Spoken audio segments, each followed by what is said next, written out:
morning. Good morning. Welcome to Detroit in Black and White, our Saturday morning's edition. I'd like to introduce to you our co-host, Eastside Allan Lengel, Deadline Detroit, Washington Post. What's up? What's up? What up? What up? What up? What up? It seems like we were just doing this last night. It seemed like just yesterday, right? Yeah. We also have Jim Nardone, our brother from downriver, Trenton, former chief of police of the Trenton Police Department. Good morning, Jim. How are you? Good morning. I'm doing well. Happy Saturday morning to everybody. Happy Saturday. And of course you have me, Vanessa Moss, also known as she, her. Attorney extraordinaire is what I call you. I don't know about that. But Adolf announced last night he won't be here today, but we got this. So what I'm going to do, I want you guys to listen. If you are watching Detroit in Black and White, if you're listening to Detroit in Black and White on all the social media podcasts, awesome. What we want you to do is tell all your friends about the greatest show on these YouTube streets. We want you to like. You can even dislike. We okay with that. You can even dislike. Subscribe and share. Okay? We don't encourage it though. Subscribe and share. Absolutely. We also want you to join in the conversation. You can join in the conversation by joining the comment section, but you can also go on this link. Use your phone, your camera on your phone, and join us in person. If you don't want us to see you because you still have your bonnet on, or you still have your PJs on, or whatever the case may be, listen, you could just turn on your audio and join us in Detroit in Black and White. So having said that, we're going to start with, do you have an outrage? We're going to start with Jim first. Jim, you have an outrage? I do. And before I start, I want to just say this. We accept all people on this show. You can be whatever you want to be on this show. You can like cocaine. You can hate cocaine. You can like people that are the same sex. You can do whatever you want to do. As long as you're respectful. Absolutely. You can do anything you want on this show. Welcome to the show.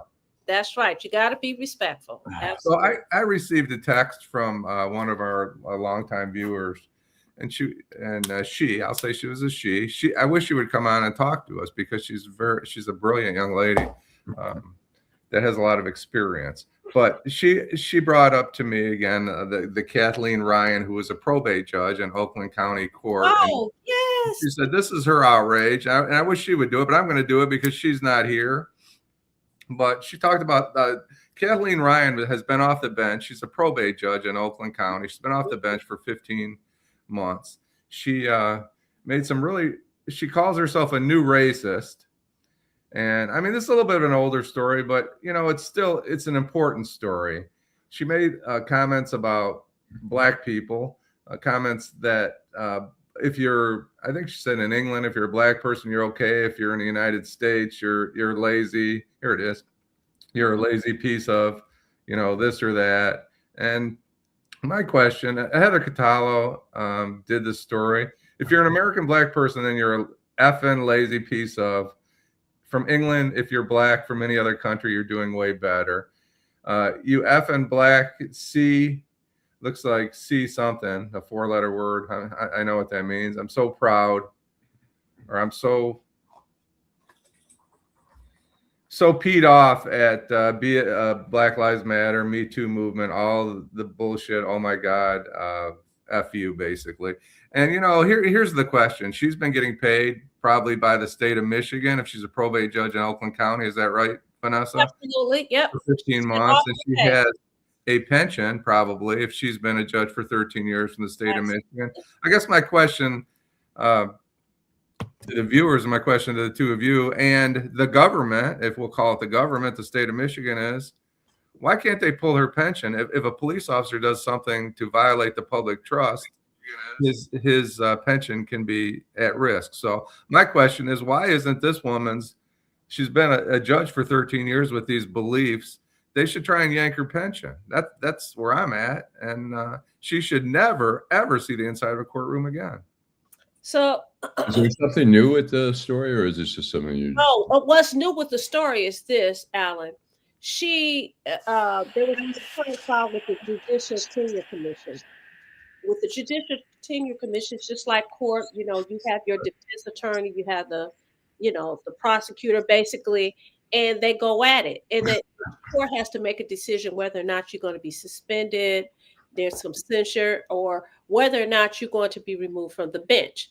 If you're removed from the bench, the next step is usually that the Attorney Grievance Commission gets involved, and they make a decision whether or not you should lose your license to practice. Okay. So in this case, what happened was, I think she and her attorneys played chess. She was able to retire. Retire. So she is able to keep her pension because they had not even had the hearings for the Judicial Tenure Commission. So he decided to say, hey, I'm just going to go ahead and walk away. Mm-hmm. So what's going to be interesting is what happens thereafter, because like Jim said, in any other arena, you will lose it all, right? You would lose it all. She has not. I'm trying, it's going to be interesting to see whether or not they're going to try to take her license or anything like that. I've been before her, in Oakland County Probate Court. And so what did they say? The representative can only stand up for so long. I mean, her representative, she seemed very nice when she was on the bench. She was very respectful. She treated everyone with respect. I had one case, had a whole lot of money. And she really, in my estimation, she was very fair. But just to think that, I'm like, wow, once upon a time, she's a colleague. She's a lawyer. Are you kidding me? This is what you think of people? This is what you think of me? And the fact that she felt emboldened to say all these nasty, incendiary things to someone that she worked with is unbelievable. The gall, and it was a court administrator, and he is also an attorney. He's an attorney, and he was recording these conversations. It seemed like over a few years. It seems like to me it was a lot of conversations. That's just crazy. And thank you to True Sensation. True Sensation is the person, is the young lady that. I hope True Sensation. She could just. You don't have to show your face. You could just go ahead and do this. Well, I like to see her face because she's a brilliant young lady. And okay, yeah, that's awful. What do you think, Allan? Well, I mean, it's outrageous. I mean, it's interesting at this point. I assume the Judicial Tenure Commission isn't going to follow through with proceedings now that she's stepped down from the bench. But if she still has a license, the Attorney Grievance Commission can certainly go after that. I mean, look. People have their prejudices or whatever, but, particularly when you're in an official position that prominent, you think you would just shut your mouth, particularly to have such, outrageous thoughts about that. Nobody can stop you from thinking, but people can stop you, can tell you to shut the fuck up and not express those. Really, I mean, we're talking about Oakland County. We're not talking about, some rural, place. I mean, she should know better. It just points to the arrogance. What are they, a lot of these judges have God complexes and they think they can say whatever and do whatever they want. And thankfully, Judicial Tenure Commission, which is headed by Lynn Henning, a guy who used to be a great prosecutor in the U.S. Attorney's Office. And Lynn is really one of those crusaders of the truth and honesty and all that stuff. So I feel good that, we have some good people in those positions. So. Well, you know what, Allan and Jim and Detroit in Black and White, this is the thing. You said that she should shut the what up. Well, even if she kept her mouth closed, within her heart is what matters to me, because I wonder how much of how she really felt, how much of an impact did that have on how she handled cases and people that went before her. Unfortunately, the one case that I did have in front of her that, like I said, it was funny, it worked out for my client. However, in another situation, who knows? And I was in front of her more than once. Who really knows? I think what was in her heart obviously came out of her mouth, but clearly what was in her heart, you can't tell me. If they go back and look at some cases and things like that, it's like, oh, you know what? This is a problem here. This is a problem there. I think it's ridiculous. And as you said, Allan and Jim, it is outrageous. It is outrageous that you were able to, for 15 months, you got paid. Okay. You got paid from us, Michiganders, right? You got paid. And then you say, you know what? I'm just going to take a bow. You take a bow and then you are able to retain your pension. Get out of here. Yeah, I mean, here's a good comment. It says, it's true that you can never fully know someone else's inner world, and judging their true intentions and feelings can be a complex and challenging task for anyone. People are skilled at masking. And that's true. I mean, we don't know everybody's feelings and stuff, but we kind of assume that people in those positions have some form of objectivity and some form of inclusion and acceptance of the eclectic group of people that come before them. When they don't, we don't want them on the bench. We want the most objective rulings based on law, period, not on. I mean, sometimes you can take into consideration some person's situation when you're sentencing and stuff, and the situation involved, if it's a crime or whatever. But still, we expect a higher, calling than that to be racist like that, So you want to talk to some of our viewers? Yes. Bias is, everyone has bias, right? Absolutely. Everybody has biases, but this is clearly a woman that could not overcome her bias. And she didn't mask it. She's on the bench doing this, and then she's going back and talking to homeboy and saying how she really felt. That to me, she wasn't masking it. We just didn't see it, but clearly he said he saw it. And this is the same woman who beat up her man. Do you guys remember that? She had a case a few years ago where it was a domestic violence case where she was drunk. Her dude was drunk. They got into a domestic violence situation. She was charged. I can't believe you guys don't remember this. She was charged, and guess what? It was swept under the rug, and she was able to, stay on the bench. The reason I had a problem with that is that, listen, you guys be on the bench and you making all kinds of decisions. How can you not be biased, right? If you have been in these kind of situations. Now you getting drunk, and clearly she was a good fighter because he said she beat him up. But anyway, she don't mess with that, Joe. Stephanie rightly points out that biases are not the same as racism.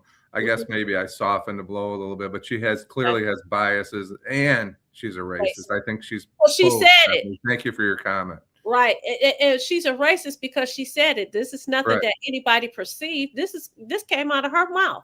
So that's interesting. That was a good outrage, Jim. So thank you, True Sensation, for that. Yep, thank you, True. So we're going to give a shout out to Kenneth Reed, Tracy Huff, JRW, Jill Sheridan. Good morning. She said, "Hey y'all." I don't know who else is up for some reason. Terry McCrimmon. Thank you, Terry, for your comments. You're gonna have to pick up Stephanie, Miss Sheila. Good morning, Miss Sheila. Oh, Deborah. And Sheila says, so as a person, think you speak, everything starts from thought, truthy. That's exactly right. This is a hateful human being.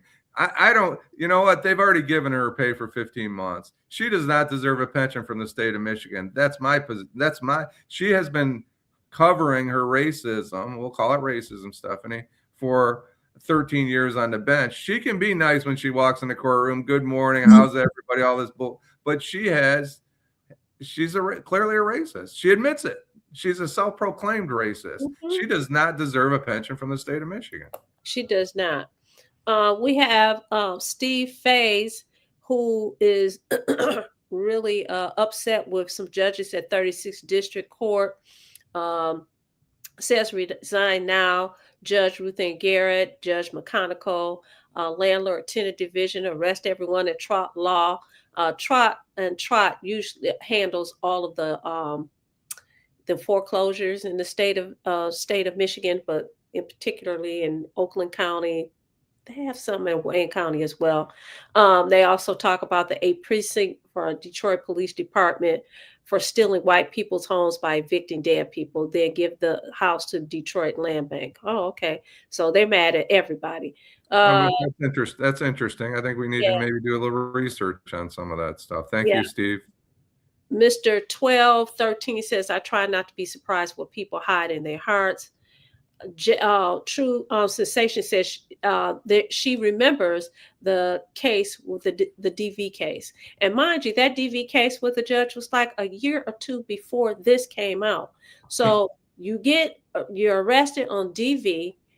You're making all of these comments to homeboy that works with you while this is going on. It's just crazy. But you know what? The good thing about this is she's no longer on the bench. That's the good thing about it. She is no longer on the bench. So that can be step one. Unfortunately, she's not the only bad judge. There are some other. Well, yeah, I'm sure people will be in the comments and people will say somebody's a bad judge because they didn't rule in their favor. Right. So some lazy judges.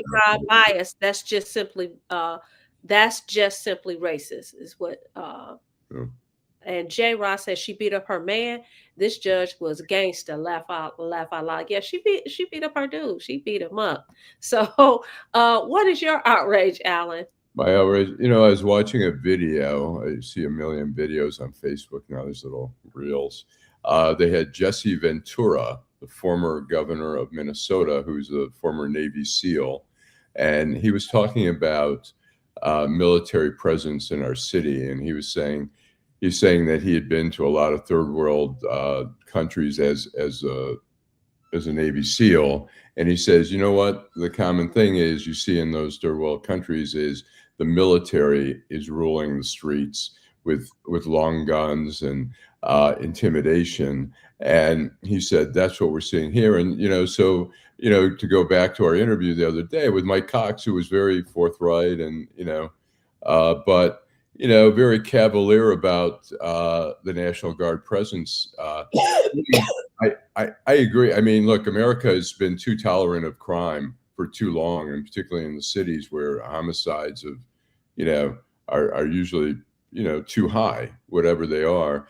And so if there's a certain area, which we talked about last night, if there's certain areas of the city of Detroit that you can do something in cooperation with the federal government, ATF, FBI, DEA, and trying to flood certain zones and trying to be strategic about crime. But to just put the National Guard in, it's usually a bullying tactic.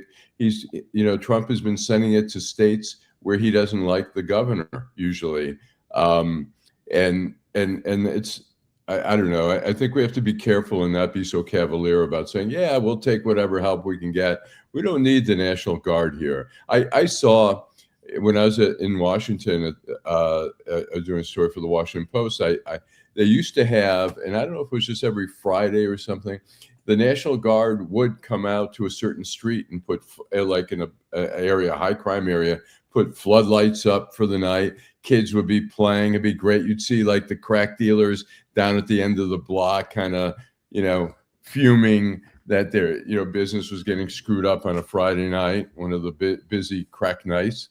And, it was nice. It was for show. It was for, to show force and to show, hey, we can do this with the neighborhood. And it's great. We need to have everyone, no matter what part of the city of Detroit you live in, should be able to go out at night and walk down to the corner store or do whatever. I mean, we have people out there, bullies with guns and, gangsters who are taking over certain neighborhoods.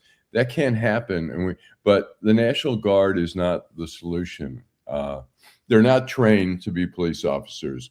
They don't know how to, we saw with the ICE agent. They're really, here it is. They go into a community. This woman, if you watch the video, no matter what your opinion is on that, the woman is rolls down the window, says, hey, I'm not mad at you. Meanwhile, a guy with a face mask on starts jumping at pulling the door open, trying to bang at her. I mean, I'd be scared shitless. And I get pulled over, if I get pulled over for a traffic stop, I put my hands on the wheel. I say, yes, sir, no, sir. But if somebody's going crazy and trying to yank open my door, I might drive off. I might say, this person's insane. I got to get out of here. And these people aren't trained to do law enforcement in cities. So anyway. Good morning, Namra S75. Thanks for tuning in. Good morning to you. Appreciate you. Should we take a break, Vanessa? You should take a break.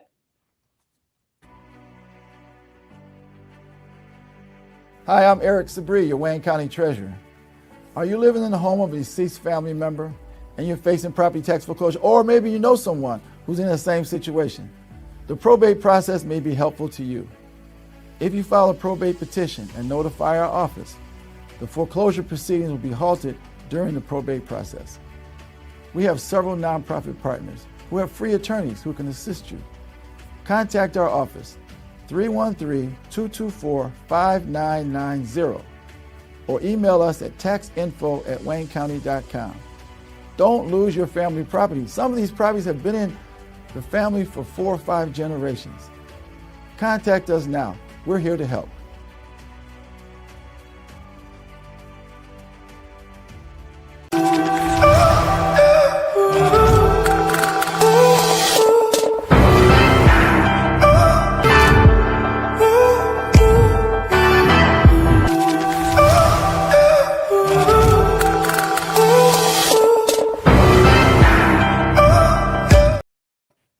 We're back, Detroit in Black and White, our Saturday morning's edition.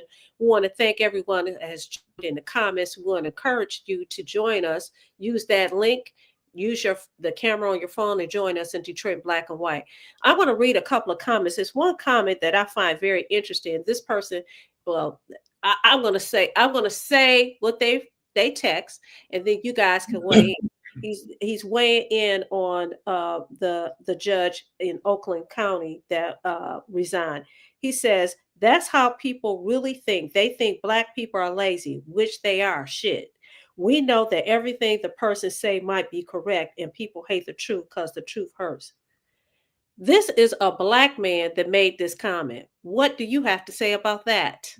And we want you guys to join in and comment. I'm going to say this. First of all, I do not like people making sweeping comments about any kind of race. That's like saying, you hear people say things about white people. That is totally and utterly ridiculous. And I think it is, quite frankly, offensive that you would say that, especially about your own people. Now, as far as the judge is concerned, if that's how she felt, that's how she felt. That's what she believed. But that's not what I believe. And I don't believe that that's what you, Allan, or Jim, or most of our people. What do you have to say about that? Well, I mean, we're talking about stereotypes. I mean, with every stereotype, you can always find some truth, a kernel of truth wherever, but it's so broad sweeping and unfair. I mean, every group, whether it's Jews or Blacks or Puerto Ricans or Muslims or whatever, people, we hear prejudice all the time where people, take one group and, people, I hear people talk about Islam and they say Islam is a violent religion and stuff like that. And I say, you know what? Islam is probably, I think, the biggest religion in the world. And it's a beautiful religion. It's just some of the people take it and interpret. I took a class, I did a fellowship at Duke University. One of the classes I took was on the Quran. And the Quran said, there are people who take everything literal, and there are people who are smart enough to interpret, but you have some radicals like bin Laden who take a kernel of the Quran, which says, thou shalt smite anyone who does not believe in Muhammad. At the same time, the Quran says, thou shalt not murder. And so it's easy to take one. I mean, it's shameful because we all know, and thankfully we have friends who are Black and white and Jewish and Muslim and Christian. And that, for us, but there are some people who don't have any exposure to any of those people, and that's where sometimes those stereotypes fester. But we're not going. So this is my opinion. I have friends who are Republicans, but but that again. Go ahead, Jim. There you go, being biased, Alan. You're doing the same thing that human beings doing by calling Republicans. I mean, that's the story of this country right now. Identifying. What did Allan say? Allan said he's a Republican. All I did say was Republicans. That's what I had to say. Do it, Alan, with Republicans. I have friends who are Republicans who I have a lot of respect for, but the ones. Can you imagine that? The ones who do the whole MAGA thing on me and tell me how great Trump is and who gives a shit, and fuck all these people and stuff like that. I don't have respect for them, but I have some, friends who, I have some family members who are Republicans, and they don't proselytize with me. They don't, and I can kid them about Trump. And you have some friends that are black, right? Exactly. I mean, look, I'm grateful. You have some friends that live on the east side. Well, yeah, no, but I'm grateful that I have such an eclectic group of friends that I have from, all types of friends who can remind me that, that people are people. And you have some friends that are lazy, right? Go ahead, Jim. I strongly disagree with that statement. Every human being is different and has different ideas about what's important in their life, and they should. But I'm not going to criticize. We're glad he or she are participating. And you know what? If you text my phone, if you make a comment, everybody else make their comments. His name is Mike Evans. He has Mike. I know Mike. Listen. Mike's tried to beat me up once or twice. Let him. He's entitled to his opinion. Thank you, Mike, for your opinion. I don't agree. Entitled to opinion. To me, that statement is a statement of self-hatred. I think Mike's the guy that told me I need to get out of Trenton, and that's fine. I get where he's coming from. I appreciate his comment. I know Mike. Mike is a friend. I appreciate his comment, but whoever made that comment about blacks being lazy, that person may be ignorant, docile, and self-hating. They need to check.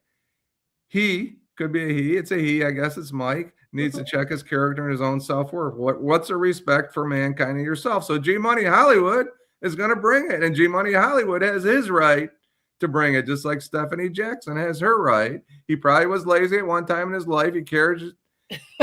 Be careful how you speak on others because you are in a better situation. Truthy, Miss Sheila. Thank you, Miss Sheila. You do it, Alan, with Republicans. Stephanie, thank you, Stephanie. This black dude said that black dude that said that is Uncle Ruckus. Deborah Harris is lazy. I'll be your own kind. He'd be talking about himself. Deborah Harris, thank you. Same thing, Stephanie Jackson. Detroit police are not trained in deportation, Stephanie. And somebody had made a comment about posse comitatus.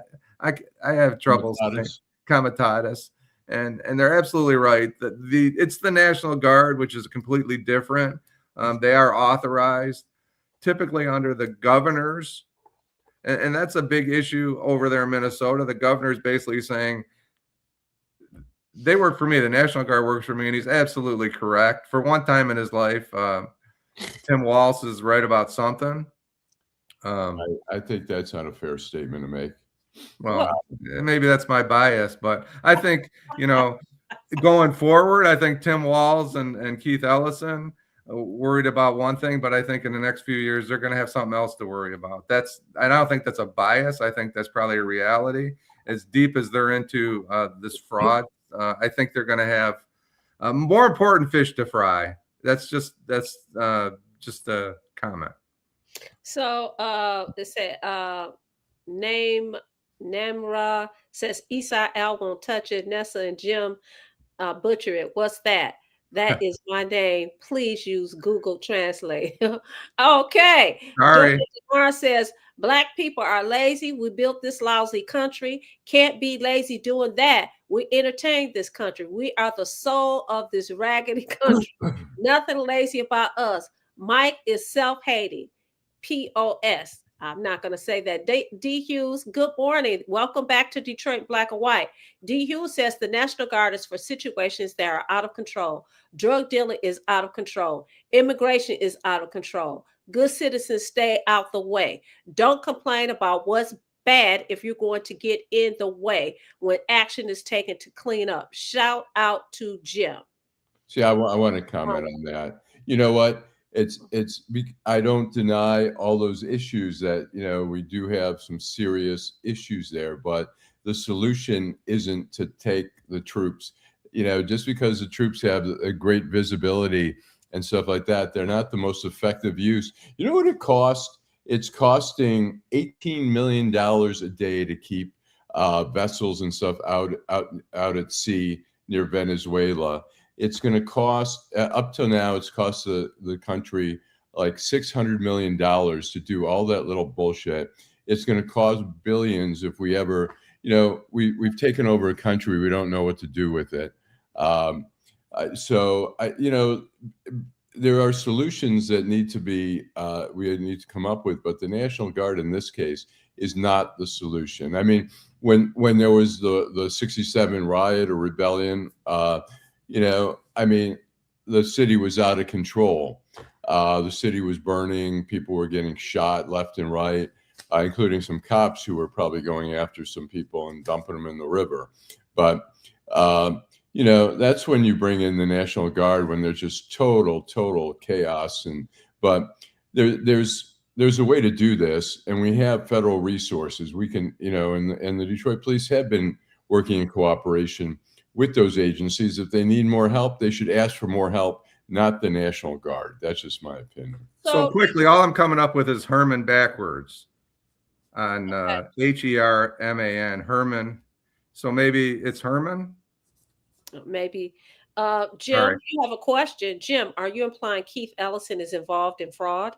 Oh, I don't know that. I said I didn't suggest that. I think that they have bigger fish to fry, bigger issues in Minnesota, and I will just say this. I can't say that. I will say this, that the Democrats want to anoint Tim Walz vice president. How's that working out for you? Look, he was not the best pick. That's fire.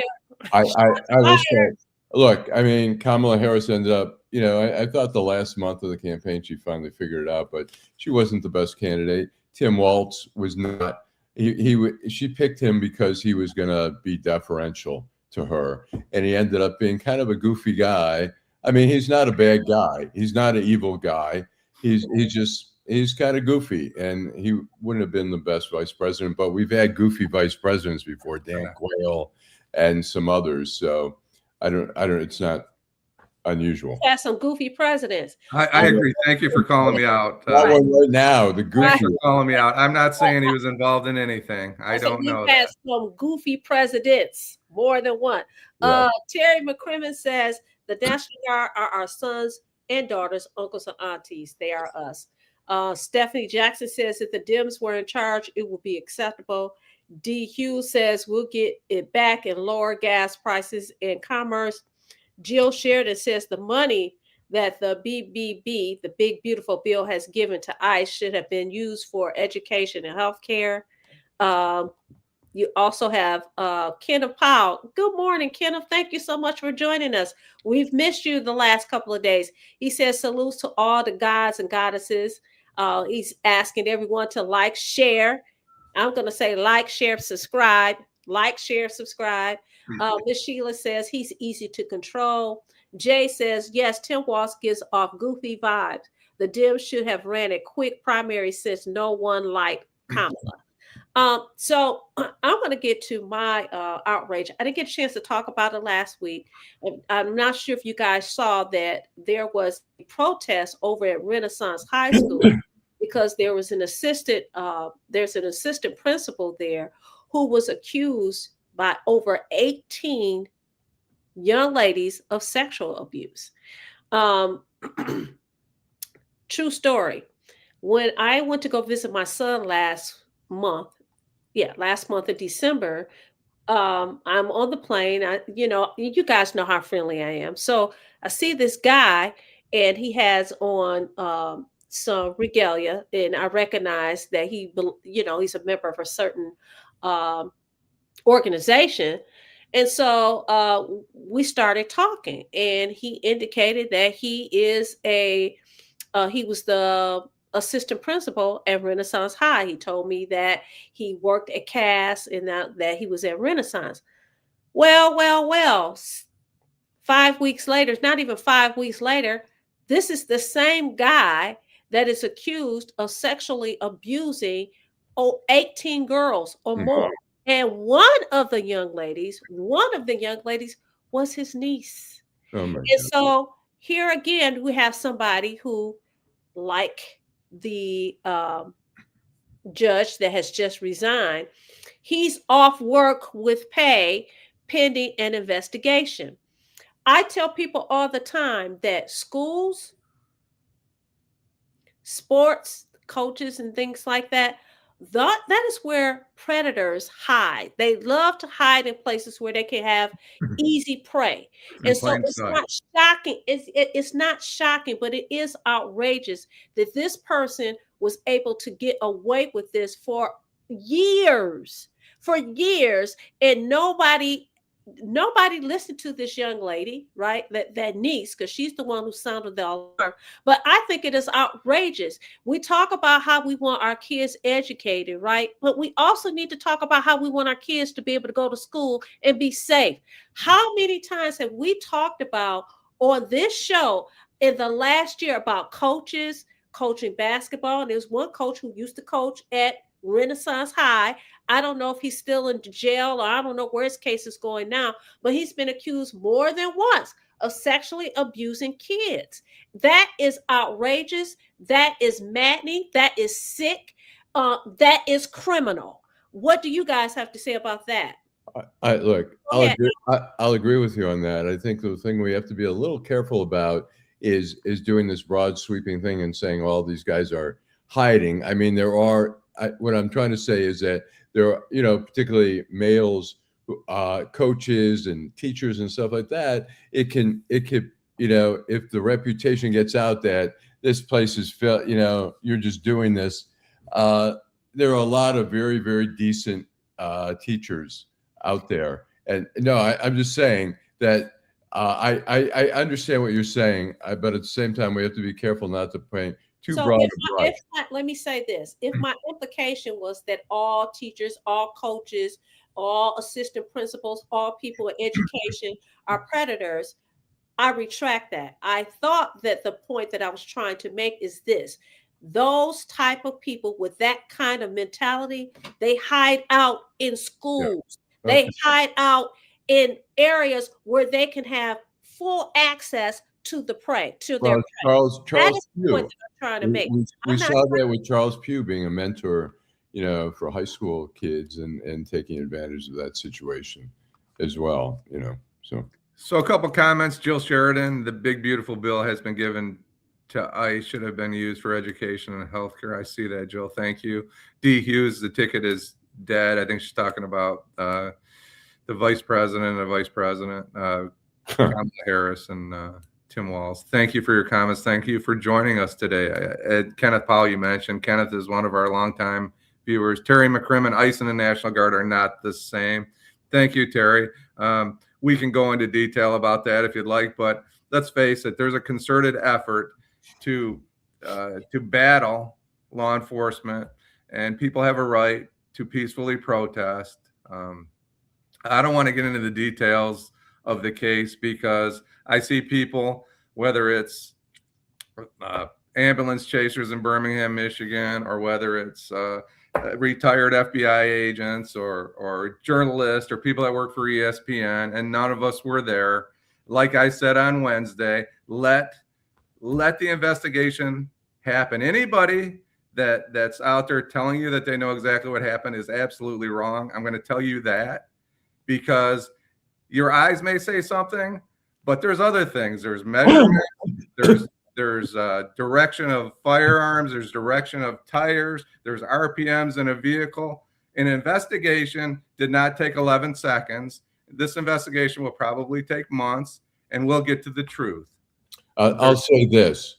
We've seen all the angles, and a lot of the TV and newspapers have tried to dissect every frame and all that kind of stuff. So I'll agree with that. But the police or the ICE agents in this case escalated the hostility from the beginning. I agree with that. They could have went It up. didn't have to happen. Is the woman answer. lowered the window and say, "Look, either look, you're under arrest for blocking and impeding, or let's move on, or I'm going to arrest you." Instead, these guys come with masks. We see the guy like yanking at the door and stuff. That's not a de-escalation. It's an escalation. And that's the problem we see too many times with these traffic stops that end up in fatalities, is that we don't know what happened before that 11 seconds. We don't know what happened for the last 3 hours. Well, we have seen, well, maybe not hours, but we've seen the leading up more than the 11 seconds. And I said on Wednesday, just because you can do something doesn't mean you should do something. And my point was, just because you have the opportunity to take a life doesn't mean you should. Right. And I agree with you, Allan. It didn't have to happen. It's tragic. It's when someone loses their life for no good reason, it's a waste, and it's terrible. I think it's important that it be, Trump was on the news saying we're blocking local investigators because Stephanie, I disagree with that. We're blocking the local investigators because we don't trust they're crooked, which is basically they're crooked. Trump is crooked, and he doesn't want the truth coming out. But look, he can't stop state prosecutors. He can't stop state investigations, whatever. I mean, the FBI can push them away for a little bit, but they can, meanwhile, they can't prevent that. What didn't have to end that way. I agree, Allan. And Jay, I want you to look a little closer to that policy when someone thinks their life is in danger. This is the policy. He should never have been. Jay, I'll give you this. He should never have been standing in front of that vehicle. That was poor tactics. Just like Michael Brown died because of poor tactics. I can give you 20 examples here in 2 minutes of people that should not have died because the police or a federal agent used poor tactics. He had no reason to be standing in front of that motor vehicle. That was putting himself in the line to get hurt. And that's unfortunate. It's tragic. So I agree, Allan. They escalated the situation. Just because you can do something doesn't mean you should. Right. And I think what's, Trump is really, he's done such a magnificent job of blocking checks and balances in government. And here's another example. This is his project, the ICE project. And look, we all want to have safe borders. We don't want porous borders where people are just pouring in and stuff like that. But there's a way to do it in a more civil way, which better train. The problem is when you're hiring, and you've seen this, I'm sure, Jim, you see this in major police departments when they have a big push for recruits, they lower standards, they bring in, and what they're doing is they're not even finalizing training with some of these guys. They're putting them in. Some end up, they're not qualified. They don't have a high enough education. They have criminal backgrounds. And some of that's being missed because there's such a rush. I mean, you see on TV, they're promoting it as you be a hero, save us from another 9/11. I don't know if you've seen those ads on TV, but they show like the attack on 9/11, and this was, ICE was born. And look, immigration's been there forever. It was INS and, the customs and, whatever. Homeland Security came from 9/11. Right. So we're going to go to a break, and then I'm going to take some of these comments, okay?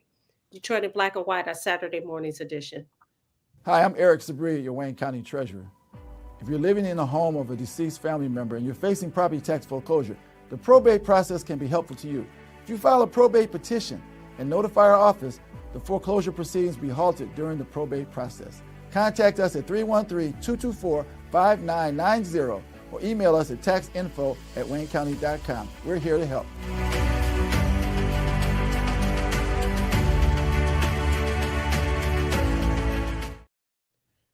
We're back, Detroit in Black and White, our Saturday morning's edition, the hottest show on this YouTube streets. We're going to ask that you use your phone and hit that link and come on and join us in Detroit in Black and White. We thank you for joining in the comments. I'm going to address some of the comments. Can I say something real quick? Sure. Carl Molinga, when we had him on our show, taught when he was running for Congress. He had a great idea. You want to spend money the right way to get rid of people who are here illegally. He said, let's get 7,000, 8,000 judges, some who are retired, some who are, where we can pull judges from around and push them through the system, have a proceeding, decide whether they should stay or not. We've had such a backlog. Instead, they're banging on doors and ripping people out of homes and stuff like that. There's some people you may have to go after and get them, but there are other people who are willing to. They're arresting people who are going to court to try to do the right thing, and they're picking them up and deporting them. There's a better way to do some of the things they're doing. So, hey, Karen C., it's about time you joined us today. We missed you last night. So DQ says ICE has a job to do while getting away. Stephanie Jackson says the principal and hired a basketball coach accused of the same. Miss Sheila says, I said the prosecutor wants to talk to you, clown. True Sensation says predators blend in where there is prey. DQ says, unfortunately, innocent until proven guilty can be bad. Mr. 1213, good morning. Be careful who tutor your child or volunteer to work at these programs to teach your child to read. JRW says, bottom line is against ICE own policy to shoot at a moving vehicle. Case closed. Janice Saluk, good morning. They had good license plates and could have apprehended her later. Terry says Fox 2 News had a local police trainer on, and he said that ICE agents should not have stepped in front of the car. He created the situation of fearing for his life. DQ says, win a date with your favorite host of Detroit in Black and White. There you go. Thank you, D. Yeah. Okay, all right. Let's go. 10,000. Be the 10,000th subscriber. We don't need to go 100,000. We'll go 10,000. Right. Miss Sheila says, great response, Mr. Jim. D says they're all crooked. Kenneth Powell says ICE is illegitimate policing. Jill Sheridan says, since investigations have barely begun, can we agree the government should STFU about their narrative finding fault? Absolutely. Absolutely. Started from the president to the attorney general to the vice president to the only one that had any common sense in the whole thing, two people, Mary Moriarty, I think is her name, who is the prosecutor in Hennepin County. So let's let the investigation ride up. And Tom Homan, the rough Tom Homan border czar, basically said the same thing. I give him credit. He should have been the one talking, not the president, not the vice president, not any of these other idiots that have no idea what happened. Absolutely. I'd like to know what happened. We know that we have a young lady that is the mother of one, that she's gone. And we know that the ICE agent shot her. I don't know what happened beforehand. I don't know any of that. All I know is what they show us on television. And a lot of times people edit stuff and everything else. Not to mention, by the time they get to court, you're going to have to show the chain of custody, how this evidence was gathered, who what video what phone this come off of, who taped it, that kind of thing. But anyway, Janet, will you comment on that one, Janet, as a good friend of mine, but he was not in front of the car. The report that she tried to run over the officers was not factual. Terry McCrimmon says that was an execution by that agent. Come to find out, he was dragged by a person fleeing him several months ago. Jay says, I heard Spotify has banned ICE recruiting advertisements in certain areas of the country because of the shooting in Minnesota. D says, why is there a double standard in political conversation? And D also said when Barack Obama was back, there was no conversation. That's a good point. But so true. She said, let me ask you this. I'm not trying to convince you what happened on that day. Jan Sulick said, the guy was not in front of the car. Some people say he was, some people, I'm not going to try and convince you of this, but I will tell you this. Where the bullet entered the car, I have a problem with as a former police officer. However, you have to keep in consideration if he was in a stance, which would be which is a modified, which was called a Weaver stance from 50 years ago. Police officers, he's a right-handed officer, so he was shooting at the right side of the car. Where was his body? I don't know exactly where his body was. We'll know by the direction of the weapon. We'll know by the RPMs of the car. All these things come into play that nobody's even considered. Certainly not the President of the United States. But I will say this. If you weren't outraged by the shooting of Ashli Babbitt on January 6th, 5 years ago, that nobody did an investigation that we know of, there's been no transparency. That's wrong. There has been an investigation. And did you see it, Allan? I've read about the investigation. There was an investigation done. And well, if it happened in Trenton, Michigan, you would know everything that happened. I'm going to tell you that. The federal government has a different standard than local police because it should be out in the newspaper. We should know what happened to Ashli Babbitt. If you're not outraged, after the show, I'll send you some links. Okay, but if you're not outraged by that, you shouldn't be outraged by this. If you're outraged by this, you should be outraged by all these killings. Because people line up. We had a host on this show, neither one of you. It was Adolph Mongo who said she got what she deserved. Mm-hmm. Now I don't believe she got what she deserved. I don't believe Miss Good got what she deserved. What she was doing was wrong. But it's different situations, Jim. Different situations. They're not different situations. They're exactly the same, Allan. Wrong. There was 5,000 people that walked into the Capitol and one person got shot. It's not wrong. You disagree. One person got shot. How did one person get shot if they tried to take over the Capitol? Why would only one person get shot? What was he was leading? I'll tell you what. I'm not justifying the shooting, but there were people hovering, scared shitless. There was a mob out there, and she was the first one to try to break through. I agree. All that's true, Allan. Did she deserve to die for illegal entering? He was leading an attack against a group of people, and there was a mad mob out there, and she was leading it. Should they have shot her? No. And I think that's a biased position. So she was the general? She was leading the charge. I mean, where did you get that information? I saw the video. From the CNN?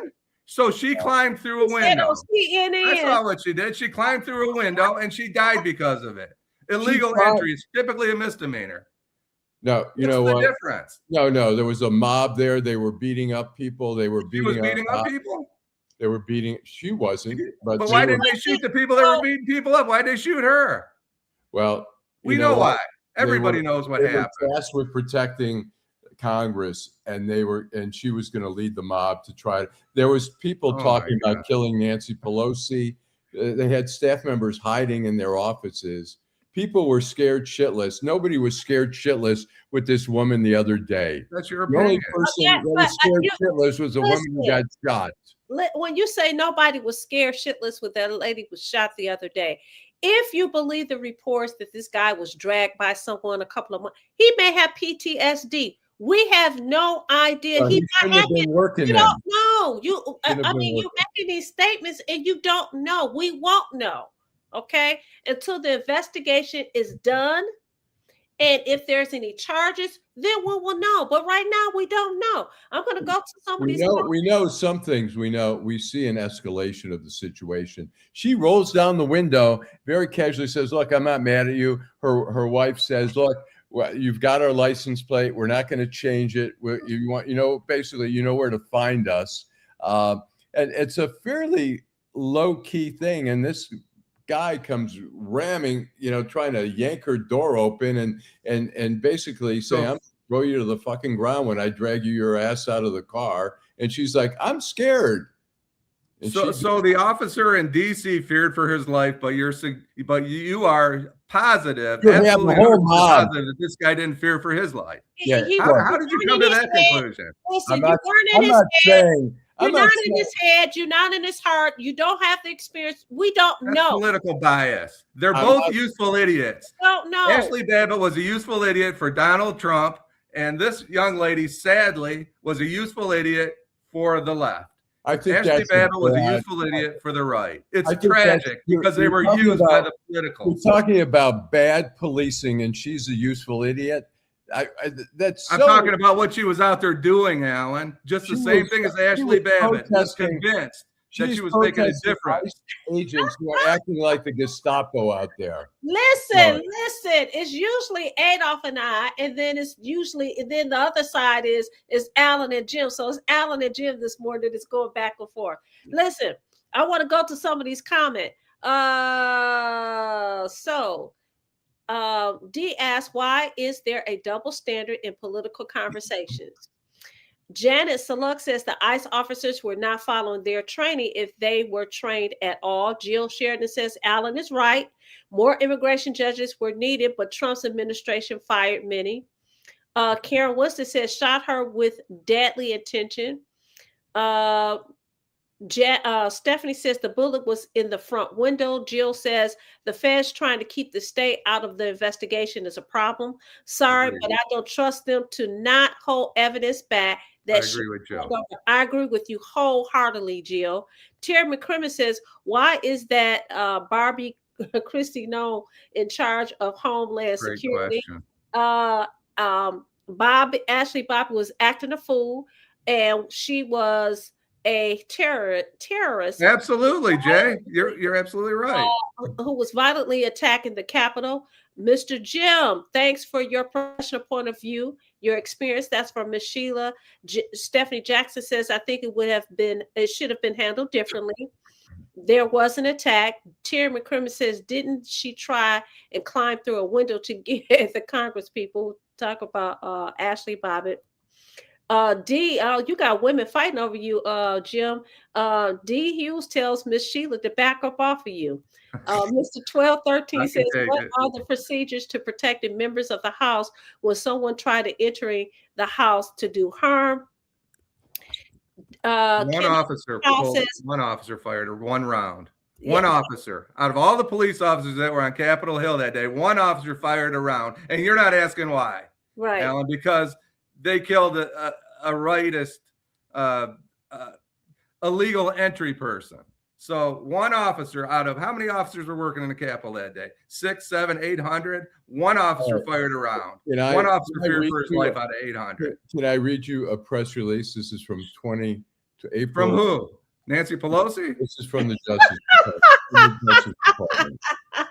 The Justice Department says the U.S. Attorney's Office for the District of Columbia and the Civil Rights Division of the U.S. Department of Justice will not pursue criminal charges against U.S. Capitol Police officer involved in the fatal shooting of 35-year-old Ashli Babbitt. The U.S. Attorney's Office for the District of Columbia Civil Rights Division with the Metropolitan Police Internal Affairs Division conducted a thorough investigation of Ms. Babbitt's shooting. Officials examined video footage posted on social media, statements from officers involved and other officers and witnesses to the event, physical evidence from the scene of the shooting, and the results of an autopsy. Based on that investigation, officials determined that there is insufficient evidence to support a criminal prosecution.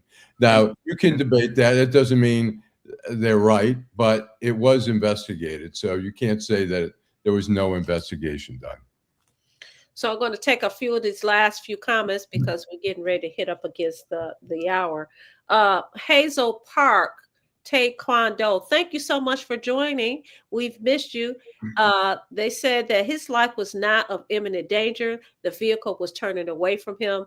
Karen Winston says death is not the penalty of protesting. Agreed. Karen Crimmins says, I'll say this, she shouldn't have been trying to block the road.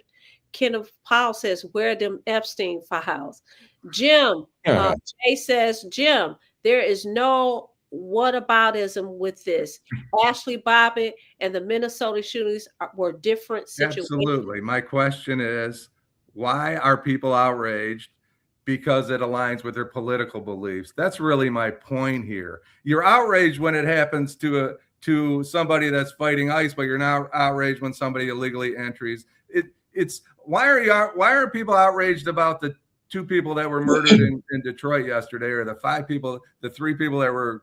Why is a comedian so upset that he's not going to appear in Minnesota because things are so out of control? What about the 2 people that were murdered in Minneapolis yesterday? He doesn't care about them. This is political theater. This lady was used. This lady is being used. Nobody cares. Nobody cares that she's gone, unfortunately. The only people that care that she's gone are the people that are capitalizing on her death. What a tragedy for That's people to not be true. capitalizing. And that goes for all of them, Allan. I'm talking about the president. I'm talking about the governor. All of them. They're capitalizing on this poor young lady's death. And if you don't believe that, you got to pay more attention. Well, They I are have to taking say, advantage of this woman's death. This is systematic of what is going on with ICE. They're not properly trained. They're dragging people out. They're arresting people who are citizens. They are, it's okay for them to do their job. Let them do their job, but let them do it properly. And to say she didn't do that then. So what you're saying is she was interfering with their job. This is all predictable. Here's the thing. I'm going to say this, and then we got to go. Not all ICE agents are involved in a fiasco like what happened the other day. There are ICE agents that take on their duties, and they're able to get these people and have capture them, arrest them, whatever the case you may be, and they're doing their job. Unfortunately, you have situations like this that happened the other day. And again, I say, listen, and it has so much to do with my training. We really don't know what happened before. We know what we've been shown. We know what they've told us happened, but we really don't know. And we really don't know what was in the mind, the heart, the headspace of this ICE agent. To say that they have not been trained, there have been people that have been on ICE agents for years. And to say that they haven't been trained, we don't know that. So that is an example of a sweeping statement. I think what's going to happen, this is my prediction, I could be totally wrong. I think he's going to be charged with some crime, and I think a jury is going to get hung. They won't convict him. Oh, I don't think he's going to get a conviction. I don't. Well, you know what? I'm not going to say that. I don't wait until the investigation plays out. I don't know, because we got to see what bears out. Yeah, I agree. We'll wait till the investigation bears out. But that's if we're looking ahead. That's my prediction. I think he's going to get charged, and I think a jury won't. Well, you know that you've indicted the whole ICE unit, Allan, because of one fatal shooting. You've indicted 50,000 people because of one person that you believe in the propaganda that goes singular. What they've been doing out there, and using excessive force in different occasions. It's like, yes. And when were you there? I've seen. When were you there? Did you hear it on CNN or Fox News? I've seen video. Yeah, I wasn't there. I haven't been there, so I don't know whether they're or not. They're not, but because you read about it doesn't mean it happened. So don't believe your lying eyes. Is that it? So 50% of the country thinks it's a good shoot, and 50% doesn't. And I'm not telling you what to believe. You can believe whatever you want to believe, just like all our viewers. That's what everybody does, though, Jim. People believe what they want to believe. Oh, so Paul Orks agrees with you, Allan. He says you're right, and lethal force was not justified. That agent fired multiple headshots into that vehicle like she was a bear. With that, I can't get to the rest of the comments. With that, what we're going to say is, listen, we enjoyed the conversation. We enjoyed you guys. We want you to use that link. That link is not up in the corner for a reason. So when we come back Wednesday, join us again, 8:30 p.m. Wednesday evening, Detroit Black and White. In the meantime, and in between time, we want you to be safe. Have an awesome weekend. We love you. And shout out to Lady T.